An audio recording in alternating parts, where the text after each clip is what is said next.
Good day and welcome to the PDS webinar, Discover the Power of Data-Driven Analytics. This is part 4 in our webinar fall series, which is on creating reusable data models. And I'm Russell Hendrickson. I'm the president and CEO here at PDS, and I'm pleased to have joining me today Kirk Nauman, who's one of our senior business intelligence and ETL programmers for this exciting, slightly scary topic.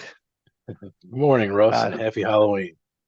That's the best I've got for scary jokes. Other than Kirk, I'd like to know, as a programmer slash vampire, how is it you're in the light and you're not melting or something? Is that Well, every once in a while we get out from under the bridge. so? With that, users today, there's a lot of data. We have all different kinds of data in healthcare: revenue cycle data, clinical data, payroll data, compensation data. And so users really want to be effective. In order to be, today analytics is key. And where do we start? Everybody has a lot of data and they want it available at all times. We want all that information at our fingertips. We want the best tools. We want, dynamic visuals that can provide insights. We want quick processing. We had a customer used to say 2.2 seconds. Anything beyond that is too long, right? We want data to be easy for everyone. And of course, we want technology that can keep us within budget. Yeah, Russ, it's the old adage, you want things good, fast, and cheap, but you can only choose 2 of the 3. But it's not that way anymore. People are requiring all 3 of those parameters. Yeah, honestly, today I think because we're so used to working with technology, people want more, and they want it, at their fingertips. So, today's webinar, in our webinar series, it's about being data driven. Kirk, can you give us a little bit of what does it mean to be data driven? Yeah, being data-driven means that you have to use data to find opportunities in your organization where performance can be improved and then improving on those. Right.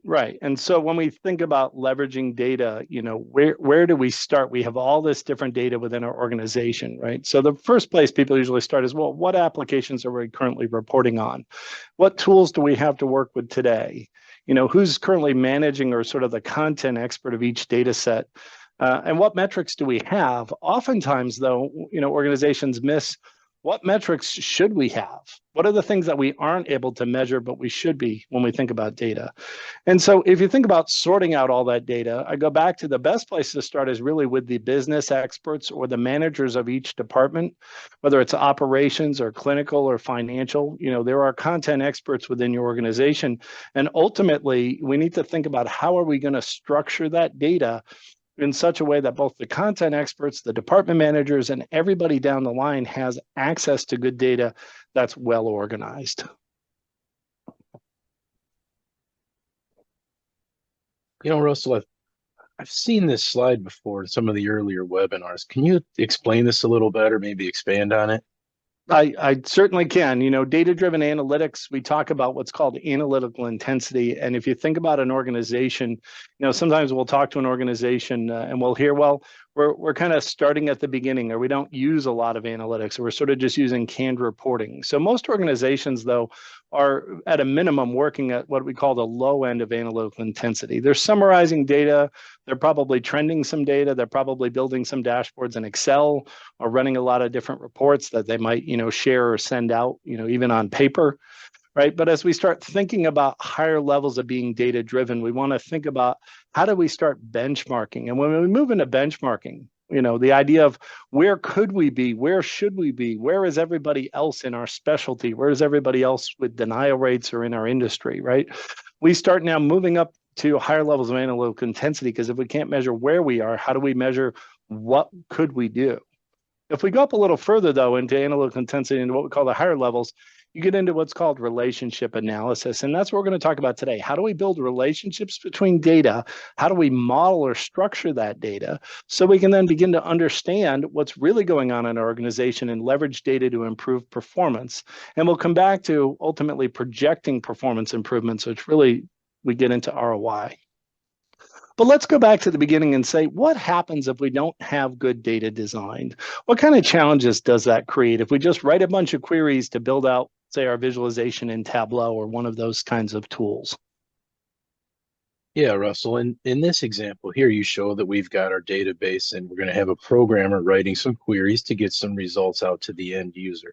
And that's fine, but the problem you can have there is you're going to always have to have that programmer available to write these queries, or they're going to have to never change. And then also, we're going to hit a lot of complexity limitations within those. Yeah, and so, understanding, for example, queries and then the term joins, I know we have things like inner joins and outer joins. Kirks, what's the impact if, for example, we use the wrong join? Oh, well, if you had the wrong joins, just as an example, not only could you have a problem with possibly having too little data, but you could also bring in too much data and just you could have a really poor report at the end of it if you're not reporting it accurately. But even if you can join your data and build out some of your dashboards, which most organizations can do with some level of accuracy, there's still a challenge with doing that approach with sort of this just query to results. And here's an example of this. In this case, we're looking at a Power BI dashboard, looking at some very basic things. And we've even built in the ability to sort of toggle between the physicians. So we have multiple levels of data, as you can see, for coding, scheduling, and even patient satisfaction. So we've got a bunch of different data sources together. The challenge with some of these visualization tools is that if we didn't model the data underneath, as the user, I have nowhere to go. If I didn't stage the data underneath and I want to drill down and see all the E&M codes, I want to see the actual appointments, I want to see where the physician has capacity in different days of the week. If I want to break out AM versus PM or start to understand where we're overbooking, I have no easy way to do that from this report, short to go back to my queries and sort of start writing more information. So that's really one of the key things, that the limitation with just using queries or summarizing data. So let's go a little further. What happens when we do it the right way? Okay, so if you have properly modeled data, which is what we're looking at the programmers doing there, we're getting it out of the data or from the database and it's going to be set up the right way. We're going to be able to provide reporting in multiple formats, from cubes to visualizations to flat reports. And also on the setup of that, you could easily manipulate and drive yourself between from one type of report to another with drilling up and down and through and everything else. So your end users get a better end product of results and data.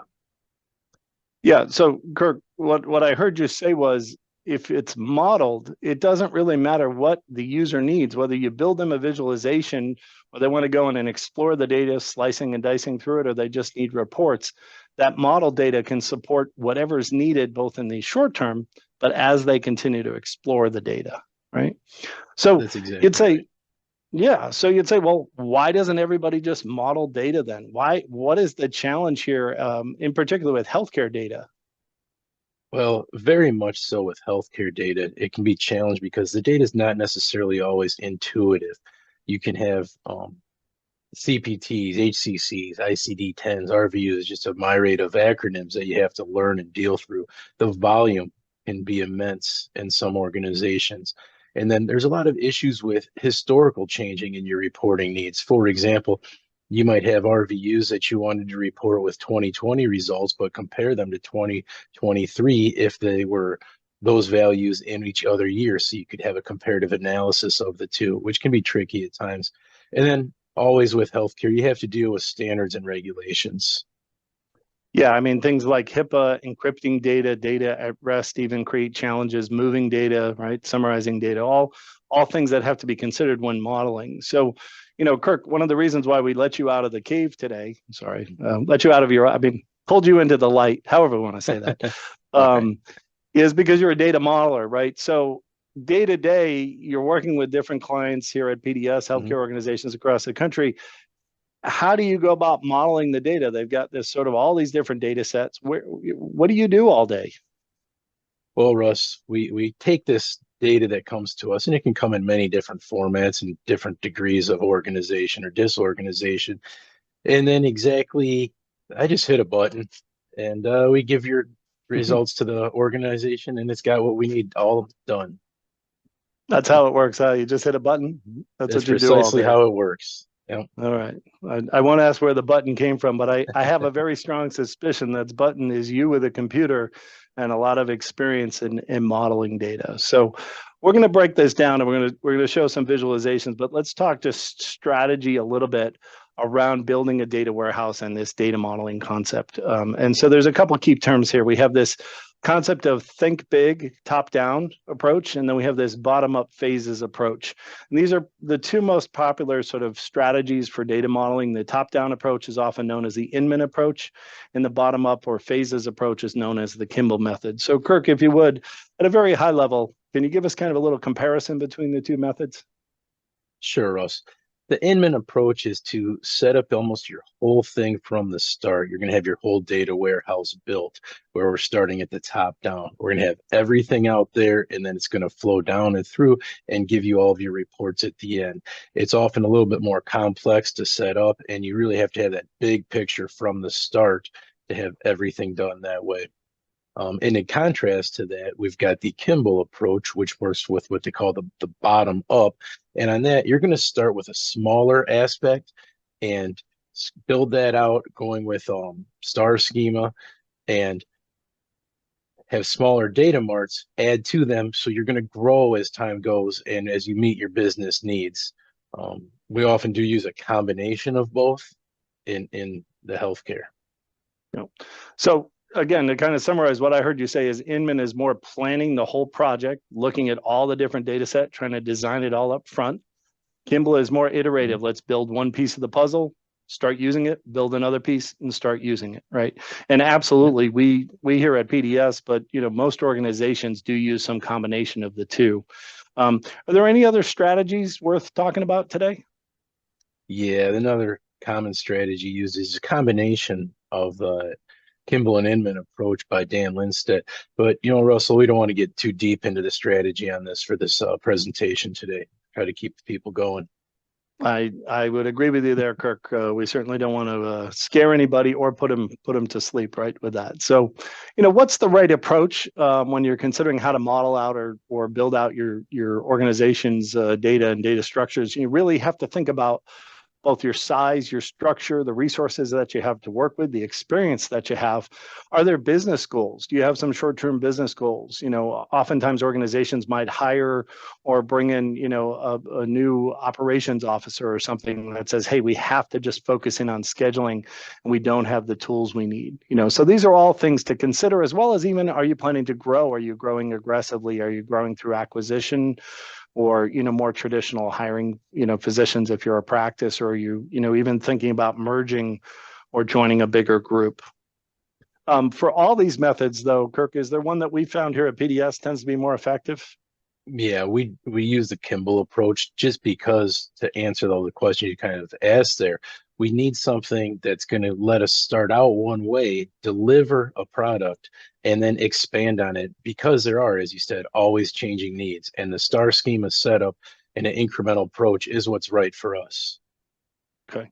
Yeah. And although we have used both methods, the incremental approach often works in alignment with budgets. That's, I think, one of the biggest methods: budgets and resources, the time working with the teams. Kirk, you mentioned the star schema. I'll just touch on that very briefly here. Star schema dimensional modeling. The star schema is a denormalized model. It's much more intuitive for business users, but sometimes because of the way the data is structured, it'll take up a little more room. Snowflake is kind of a hybrid of a star schema. It can be a little more complex, both in design behind the scenes and in the ETL process. But for simplicity's sake, and again, we don't want to scare people too much today, although it is Halloween, so maybe. But Kirk, could you walk us through? Here's an example of a real star schema. Can you kind of guide us through what we're looking at here?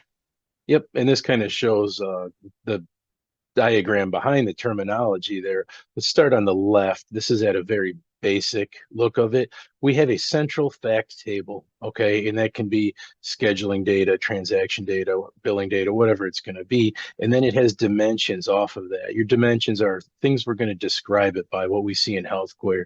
Usually your providers, your most common one, departments, facilities, what else have you.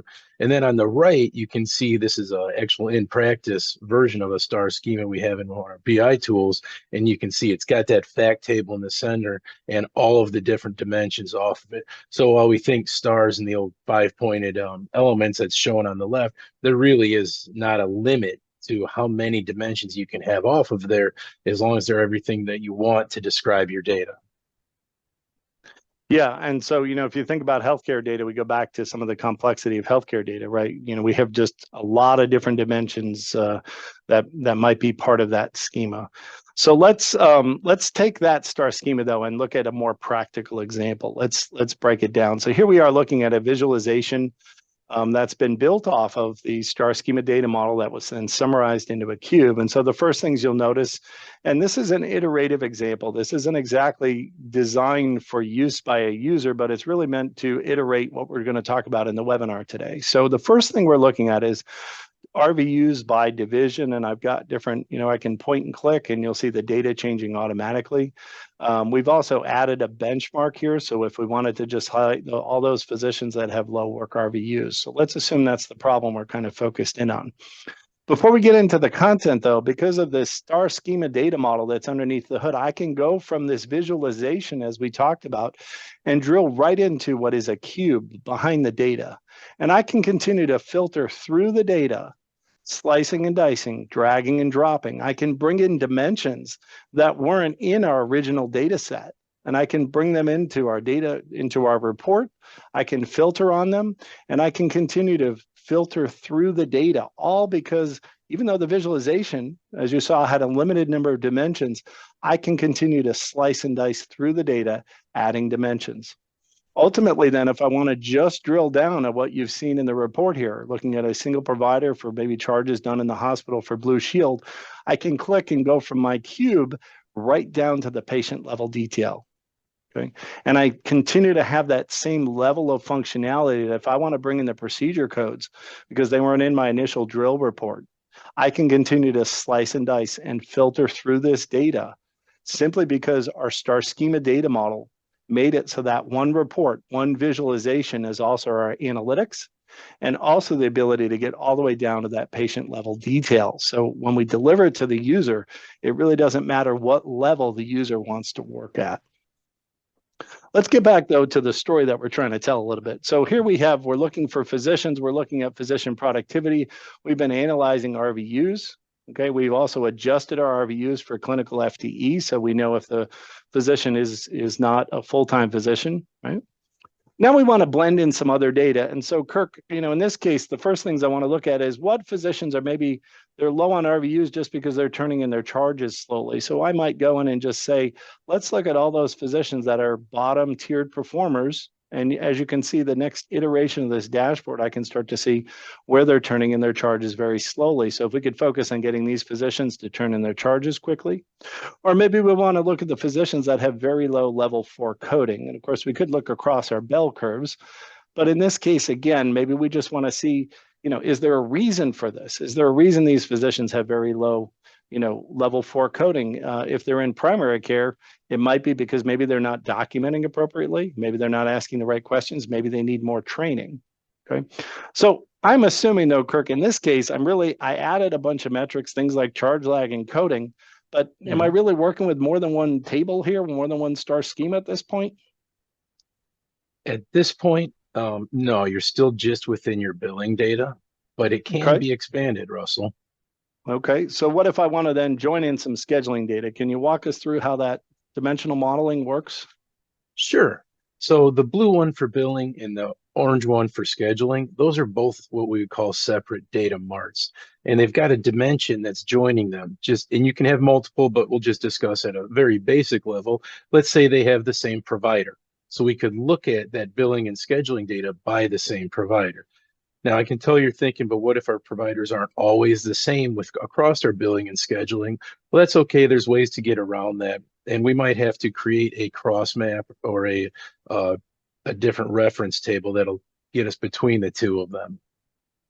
Okay, so you mentioned that term data mart. Can you just explain that a little bit more? I know we've talked about it a few times with the Kimball method because it's partial to that, but can you just give us a little more? What is a data mart? Sure. So a data mart is going to be like that billing or that scheduling information at top level. What that is that's going to be a smaller grouping of our data that we can have the different dimensions to, and then multiple data marts then combine into our final data warehouse. It's a lot cheaper and easier to build them small and at first, and then expand on those to get our final product.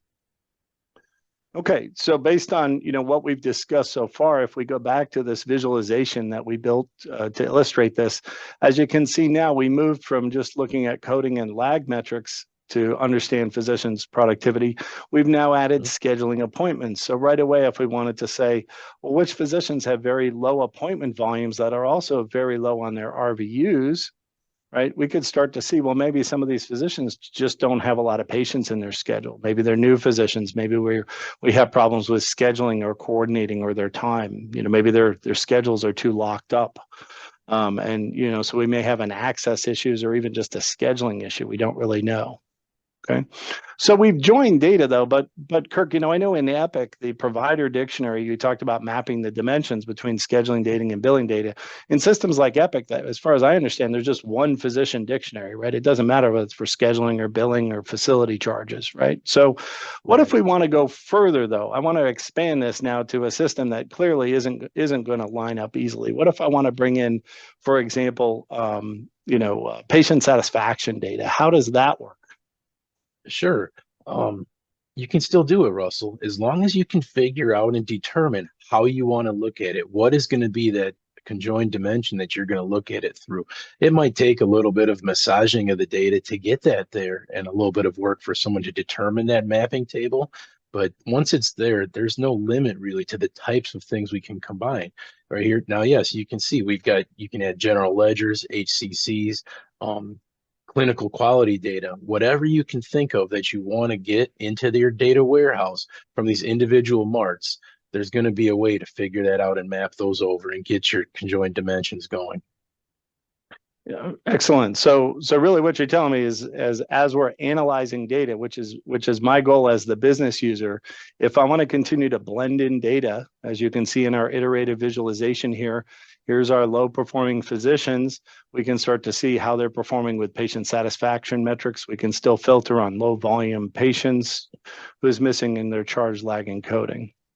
What's interesting about this approach, though, from a business side is we really started out this visualization with looking at physicians who are underperforming on RVUs, trying to understand what are the reasons why or how could we raise how they're performing. But when we blended in that patient satisfaction data, Kirk, I suddenly wanted to ask the question, who are our top performing physicians that maybe are, rushing through their patients, spending minimal time, right? And Right. pushing their volume, but potentially have patient satisfaction issues where they're getting very low patient sat scores, because ultimately that could be driving down our organization or even, turning patients off where they might be leaving our organization. So what's interesting is this same iterative model has now changed. Our focus is beyond just RVUs. We could be looking at all physicians' productivity and, of course, making sure that we're making our patients feel that we're spending the time with them and making it easy for our patients to get in. And as we continue this, then ultimately this visualization might end up looking something like this, where now we have the different divisions, RVU production. We still can analyze where physicians are turning in their charges late, their performance against RVUs. Of course, we can look at their patient sat and look at their scheduling.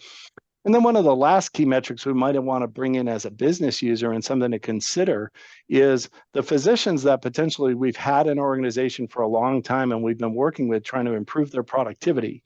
If they've been with us a long time, we may want to take a different approach than, say, some of those physicians that are new to the organization and maybe are still learning or still trying to get down how to balance productivity with patient satisfaction. So it really changes, our ability to use this data because we can continue to expand it, makes it even more valuable. And it's not just one visual dashboard that we then have to go to something else. It's not a static picture. Right? If we go back into our slides here, 1 second, Kirk, I'll pull this up. Can you walk us through then? What are we actually looking at here with this idea of our data warehouse that's now been joined and this idea of reusable data? Yeah, Russ. So this slide really depicts what we're doing as a whole. We're starting out with the data that as it comes in, all right, it comes into the data warehouse, and then we're going to model it. It's kind of like the big arrow in the center there, and we're going to set it up for how we want to have it structured for all of our types of reporting. And then when we're done with that, we've got whatever BI tool, reporting tool we want to have off of it. So it doesn't really matter what we want to display our data in for our end users. As long as it's set up properly, we're going to be able to take the data out of there and use it. Excellent. So it doesn't matter whether I want to use BI, Power BI from Microsoft or IBM Cognos or MicroStrategy, Tableau, Click, Business Objects, really doesn't matter, right? Doesn't And matter. almost doesn't matter whether tomorrow it's Amazon coming out with something new or Google or Apple that might bring out some new analytics technology, or even as we think about artificial intelligence, right? If our data is structured, it's going to be easier for us to adapt these data models to other things. Okay. Let's talk about data-driven just 1 second and talk about the visualization tools. Most organizations today are working with some kind of visualization technology. They become very popular over the last 3-4 years. It used to be Tableau. Today it's Power BI. But, other companies like Click, et cetera, are still very strong in this visualization market. But if an organization is using one tool for visualization and then having to go to, let's say, Excel cubes for another type of analysis, or then even run queries back in their business objects or some other reporting tool, even if they do have their data modeled, you still have the challenge that we might have multiple structures, multiple queries, or multiple business definitions under that technology. Not really best practice. It certainly works, and we see a lot of organizations doing this. Ideally, like you've seen in some of the illustrative examples, if you can have one tool, visualization, one tool, slice and dice, one tool for detailed reporting, and they all work in concert, much more effective, much more easier for the users because they don't have to continue to go back and forth. And there's only really 2 tools in the market that we've seen that really bring this kind of single source of truth, single interface to the table here. That said, Kirk, I've heard a lot of organizations say, well, we're pursuing a data lake strategy, or we're going to build a data lake before we try to build a data warehouse. And I wondered if you could shed a little light on data lake versus data warehouse, and where does all that fit into what we've been talking about? Sure. Well, a data lake is going to be, we're going to just kind of put all of our raw data into the database. So then it's going to sit out there. To get it out to your end users, you're going to have some sort of querying or programmer intervention methodology at that point. Data lakes are good to get things out there fast and quick. And then to contrast it, the data warehouse, the data comes in, and then it's going to be modeled, manipulated, set up and transformed by the programmers. And then it goes out to the end user after it's already been manipulated. So we're going to have a quicker time at there. Data warehouses will have some elements of data lakes within them. Often that's going to be when your raw data comes into your database prior to getting modeled up. So a data lake may be really useful. One, if we've sort of gathered the data, right? But it may be more useful if I've got somebody like you on my team, Kirk, that behind the scenes, I can come to you and say, hey, now I need this, or build me this, or join me this, or go source this data. Okay. Yep. Versus a data warehouse, you've kind of pre-prepped the data, you've defined it, and now it's much easier for the users to get to what they need without having to sort of go back to a programmer. Is that a good comparative? That is a great comparative, Russell. Yeah. So whichever way you're working, there's certainly keys to both. And Kirk, I liked how you mentioned a lot of data warehouses and the dimensional model data. There's some aspect of a data lake behind the scenes because obviously somehow the data's got to get put in. So again, that some of how you might use those 2 different strategies will really depend on where you're headed and your long-term goals, as well as trying to hit some of your short-term goals. Okay. If we could step out of the technology for a second and let's go back to this, what does it mean, analytical intensity and the idea to be data-driven? And I'm just going to bring this slide back up here again and say we've been looking at the value of reusable data marts for this relationship analysis, right? The ability to then blend different data so our business users have what they need at their fingertips, not only with whatever the current challenge is, but to be able to explore through that data. But because we're talking about being data-driven, one of the things that's really key also at the highest level of analytical intensity is to be able to look at projections, right? Which is to be able to think about, can we project what if we improve the performance that we've been analyzing? And so if you can see my screen here, we've got that same visualization. We just added another layer, fairly simple. We added in, where is the average of this division performing? We have our top performers on the left, we have our bottom performers on the right, and we're saying, well, what if we could move these bottom performers up? If we could just focus on, say, those physicians that their RVUs or their production is a little lower than the average, if we just bring them up a little bit, a small increase, 10% increase, or just move them up to, let's say, a benchmark, can we predict what is the performance improvement if we can get these physicians performing at a higher RVU level or performing where the average in their organization is? And so that's, taking the technology a little further. Why is that so important? Well, by being able to see the ROI, by being able to quantify the value of that performance improvement, it makes it much easier to decide maybe we should hire some resources. Maybe we should bring in some coding experts. Maybe we need to take some of the physicians out of clinic to do training or work more with the supporting care teams to help get the productivity to where it needs to be. So that's just one value to analytics and thinking about being data-driven that I wanted to bring into play. But Kirk, let's go back to our data modeling topic here. And in our first webinar, we showed a visualization that looked at patient access data. And I know earlier we were talking about our data marts, and we just talked about a scheduling data mart.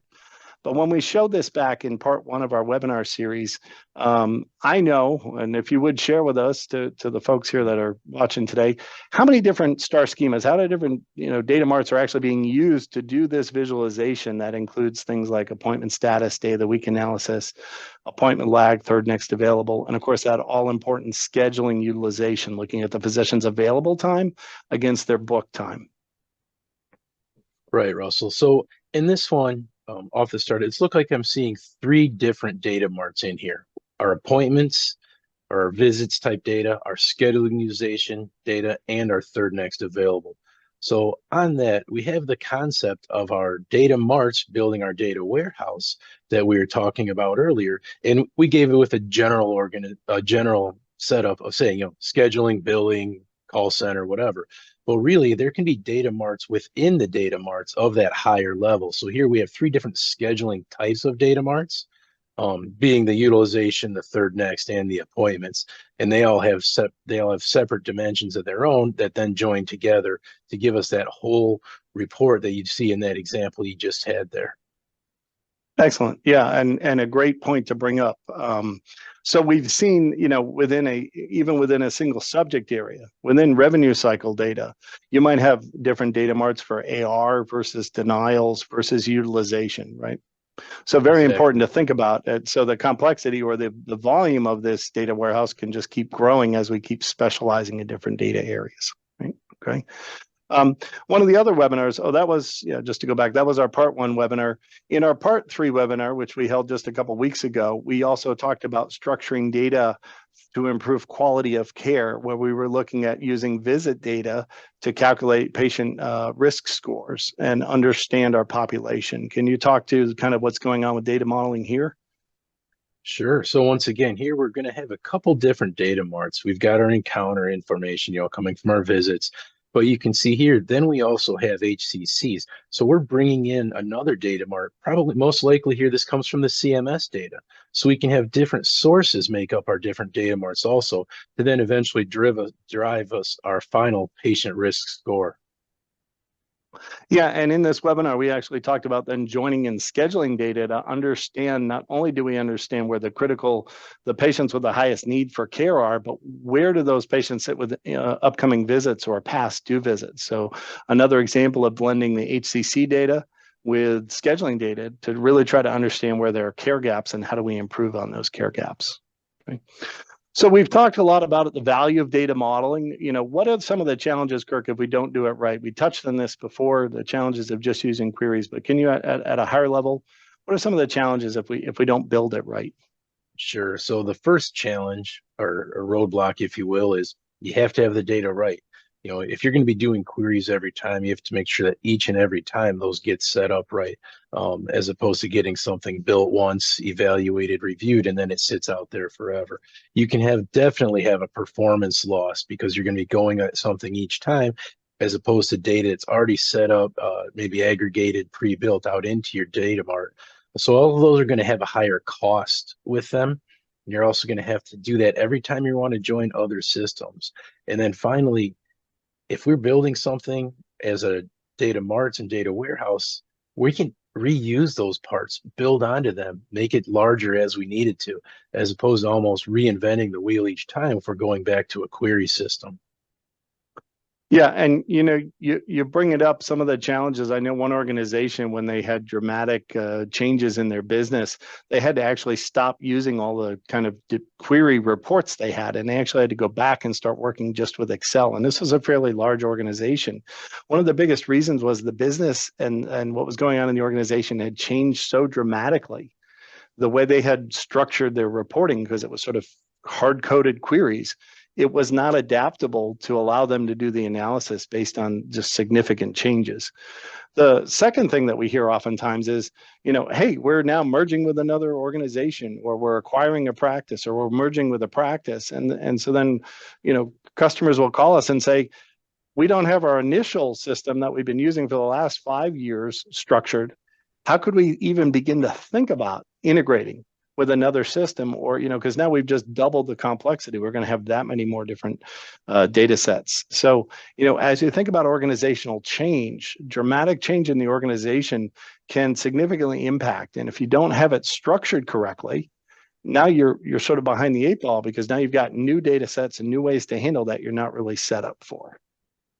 Exactly, Russ. And as legendary coach John Wooden said, if you don't have time to do something right, when are you going to have time to do it over? Well said here. I'll just put in two kind of quick plugs here and share a little bit of part 5 and part 6, our upcoming 2 webinars.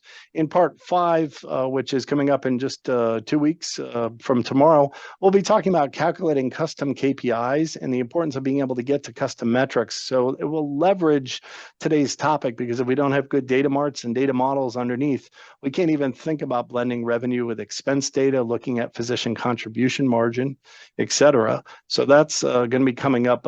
But in order to do these kind of custom KPIs, visits, cases, looking at retail services for dermatology or ophthalmology, where you might be selling lenses and things, being able to calculate and break out those different metrics is really going to require a good data modeling strategy. And then part 6 of our webinar series, if you're not already signed up for it, will happen at the end of November.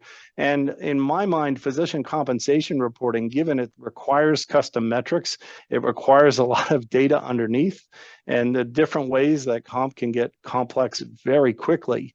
We can't even begin to think about calculating comp, publishing comp, or even providing the supporting detail to help the organization maximize the physician's productivity, as well as helping them maximize, their salaries in the process. So those are 2 things that are coming up.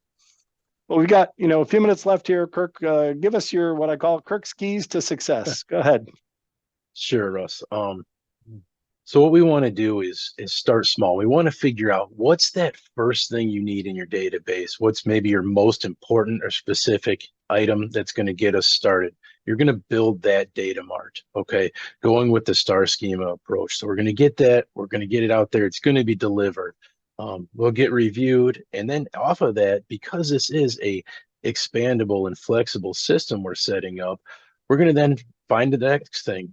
Build it, deliver it, find the next thing, build it, deliver it, sort of the whole wash, rinse, repeat approach to setting up this this data marts till we finally have a complete data warehouse that's going to supply all of your needs at that point. Because as your needs change, we're just going to keep adding to it as it goes on. Yeah, it's a great approach from a technical side, Kirk, which is what you're talking to, but from a business side, we go back to one, it's iterative, but if you think about it from a business side and a planning side, we can start with a key data set, a key data mart. We can budget for that. We can build it time-wise. We focus in on one deliverable. That deliverable is now adding value, and then we can budget for the next one, and we can budget for the next one.